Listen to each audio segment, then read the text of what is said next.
BBC আন্তর্জাতিক সংবাদে আপনাদের সকলকে স্বাগতম। এই মুহূর্তে আমাদের হাতে এসে পৌঁছানো ইরান, যুক্তরাষ্ট্র ও ইসরায়েলের সকল ধরনের যুদ্ধের আপডেট আপনাদেরকে জানিয়ে দিব। শুরুতেই থাকবে সংবাদ শিরোনাম, এরপর বিস্তারিত। হরমুজ প্রণালী নিয়ে ট্রাম্পকে সতর্ক বার্তা দিল ইরান। যুক্তরাষ্ট্রের 9 দফার শান্তি প্রস্তাবে জবাবে 14 দফার নতুন প্রস্তাব দিল ইরান। লেবাননের চিকিৎসা ব্যবস্থা যেভাবে ধ্বংস করছে ইসরায়েল। দর্শক, এতক্ষণ শুনছিলেন সংবাদ শিরোনাম, এখন বিস্তারিত। শুরুতেই জানিয়ে দিব হরমুজ প্রণালী নিয়ে ট্রাম্পকে সতর্ক বার্তা দিল ইরান। হরমুজ প্রণালীতে আটকা পড়া জাহাজগুলোকে মুক্ত করতে প্রজেক্ট ফ্রিডম নামক এক বিশেষ অভিযানের ঘোষণা দিয়েছেন মার্কিন প্রেসিডেন্ট ডোনাল্ড ট্রাম্প। তার এই ঘোষণার পর যুক্তরাষ্ট্রকে সতর্ক বার্তা দিয়েছেন ইরান।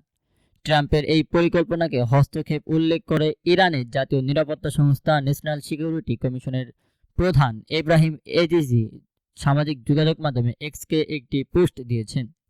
পোস্ট করা এক বার্তায় তিনি লিখছেন, হরমুজ প্রণালীর নতুন সামুদ্রিক প্রশাসনিক ব্যবস্থায় যুক্তরাষ্ট্রের যে কোনো হস্তক্ষেপের চলমান যুদ্ধবিরতির লঙ্ঘন বলে বিবেচনা করা হবে।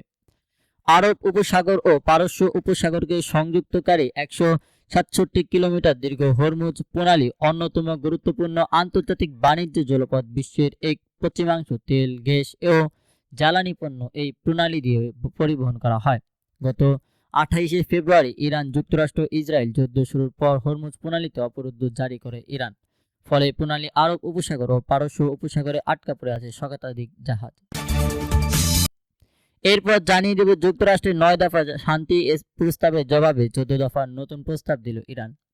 উপসাগরীয় অঞ্চলে স্থানীয় শান্তি প্রতিষ্ঠার লক্ষ্যে যুক্তরাষ্ট্রের 9 দফার শান্তি প্রস্তাবের জবাবে মধ্যস্থকারী পাকিস্তানের মাধ্যমে 14 দফার একটি পাল্টা প্রস্তাব দিয়েছে ইরান। রোববার 4 মে ইরানের আধা সরকারি সংবাদ সংস্থা তাসনিম নিউজ এবং রাষ্ট্রীয় সংবাদ মাধ্যম প্রেস টিভি এই তথ্য নিশ্চিত করেছেন। এই প্রস্তাবের মাধ্যমে তেহরান কেবল একটি সামরিক যুদ্ধবিরতি নয়, বরং যুদ্ধের স্থায়ী সমাপ্তি এবং 1 মাসের মধ্যে সব বিরোধিতা নিষ্পত্তির সময়সীমা বেঁধে দিয়েছেন। ইরানের নতুন প্রস্তাবটি হলো সম্প্রতি দেওয়া আরেকটি প্রস্তাবের সংশোধিত রূপ। তবে এই প্রস্তাবে কি আছে তা ইরান, যুক্তরাষ্ট্র কেউ জানায়নি।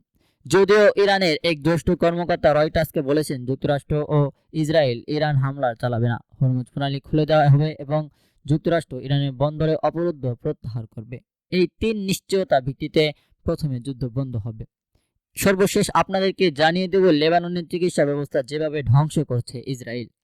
দক্ষিণ লেবাননে ইসরায়েল বাহিনী পরিকল্পিতভাবে জীবন রক্ষাকারী স্বাস্থ্য পরিষেবা ও অবকাঠামো ধ্বংস করতে সাম্প্রতিক ইসরায়েলের সামরিক হামলায় 5 জন চিকিৎসক প্রাণ হারিয়েছেন, যা ওই অঞ্চলে নিয়োজিত জরুরি চিকিৎসা দলের উপর নিয়মিত হামলার একটি অংশ হয়ে দাঁড়িয়েছে। ইসরায়েলি কর্তৃপক্ষের দাবি, কিছু প্যারামেডিক্যাল হিজবুল্লাহ বা আমাল মুভমেন্টের সঙ্গে যুক্ত এবং অ্যাম্বুলেন্সগুলো যোদ্ধা ও অস্ত্র বহনে অব্যাহত হচ্ছে এবং অজুহাত হাসপাতালে যে চিকিৎসা কর্মীদের লক্ষ্যবস্ত্র বানাচ্ছে। এদিকে দক্ষিণ পশ্চিম উপকূলীয় শহর টায়ারে রাতভর প্রচণ্ড বিস্ফোরণের শব্দ শোনা গেছে এবং সেখানে যুদ্ধবিরতির কোনো লঙ্ঘন দেখা যাচ্ছে না। ইসরায়েল নতুন করে 11টি শহর ও গ্রামের বাসিন্দাদের এলাকা ছেড়ে চলে যাওয়ার হুমকি দেওয়ার পরিস্থিতি আরও ভয়াবহ আশঙ্কা করা হচ্ছে।